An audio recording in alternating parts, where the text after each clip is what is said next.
লেবাননের হিজবুল্লাহর প্রধান হাসান নাসরুল্লাহ নিহত হয়েছেন বলে নিশ্চিত করেছে সংগঠনটি।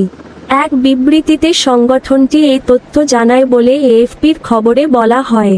বিবৃতিতে বলা হয়, হিজবুল্লাহর সেক্রেটারি জেনারেল হাসান নাসরুল্লাহ সংগঠন মহান ও অমর শহীদ কমরেডদের সঙ্গে যোগ দিয়েছেন।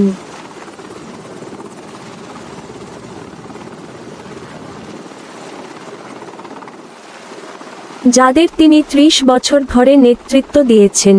এর আগে এক এক্স বার্তায় ইসরায়েলের সামরিক বাহিনীর পক্ষ থেকে লেবানন ভিত্তিক শিয়া ইসলামপন্থী রাজনৈতিক দল ও সশস্ত্র সংগঠনের নেতা হাসান নাসরুল্লাহ নিহত হয়েছেন বলে দাবি করা হয়েছিল।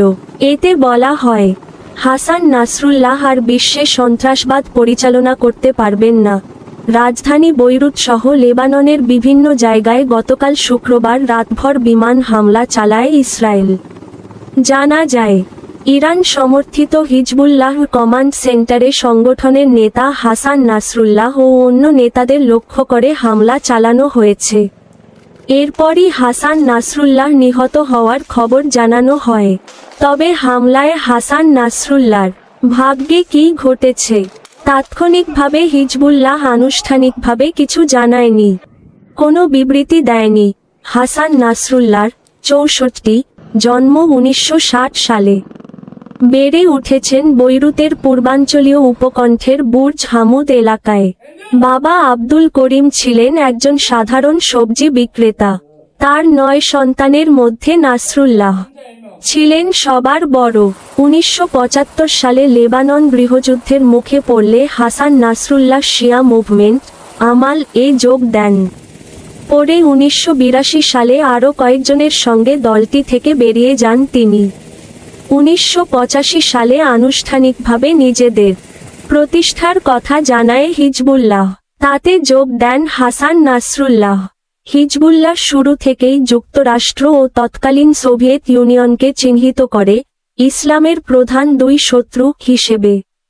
সেই সঙ্গে ইহুদি রাষ্ট্র ইসরায়েলকে ধ্বংস করার ডাক দেয় তারা। দেশটিকে আখ্যায়িত করে মুসলিমদের ভূমি দখলকারী হিসেবে। ১৯৯২ সালে মাত্র ৩২ বছর বয়সে হিজবুল্লাহর প্রধান হন নাসরুল্লাহ। এর আগে ইসরায়েলের এক হেলিকপ্টার হামলায় নিহত হন তার পূর্বসূরি আব্বাস আল মুসাবি।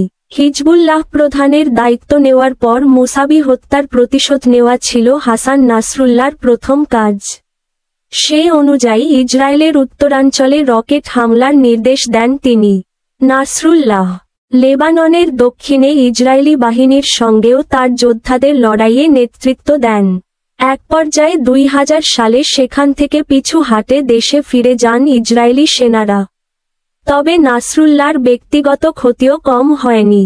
ইসরায়েলি সেনাদের সঙ্গে লড়াইয়ে প্রাণ দিতে হয় তার বড় ছেলে হাদিকে। নাসরুল্লাহর নেতৃত্বে হিজবুল্লাহ ফিলিস্তিনি স্বাধীনতাকামী সংগঠন হামাসের যোদ্ধাদের পাশাপাশি ইরাক ও ইয়েমেনের মিলিশিয়াদের প্রশিক্ষণগত সহায়তা দিয়েছে। ইসরায়েলের বিরুদ্ধে ব্যবহারের লক্ষ্যে ইরানের কাছ থেকে সংগ্রহ করা ক্ষেপণাস্ত্র ও রকেটের এক সমৃদ্ধ ভাণ্ডার রয়েছে হিজবুল্লাহর। দখলকৃত লেবাননি ভূখণ্ড থেকে ইসরায়েলি সেনাদের তাড়াতে প্রথমে একটি মিলিশিয়া দল হিসেবে গড়ে উঠেছিল হিজবুল্লাহ। পরে এই দলকেই লেবাননের সেনাবাহিনীর চেয়ে শক্তিশালী এক বাহিনীতে রূপ দেন নাসরুল্লাহ। সংগঠনটি এখন দেশের রাজনীতিতেও উল্লেখযোগ্য প্রভাব বিস্তারকারী একটি শক্তি। সর্বশেষ হিজবুল্লাহ ইসরায়েল উত্তেজনা বেড়ে যায় গত বছরের ৮ই অক্টোবর থেকে। ওই দিন ইসরায়েলের দক্ষিণাঞ্চলে হামাসের রকেট হামলার জের ধরে গাজায় নজিরবিহীন তাণ্ডব শুরু করে দেশটি। ফিলিস্তিনিদের প্রতি সংহতি প্রদর্শনের অংশ হিসেবে মাঝেমধ্যেই ইসরায়েলের অভ্যন্তর ও দখলকৃত গোলান মালভূমি এলাকায় রকেট হামলা চালাচ্ছে হিজবুল্লাহ।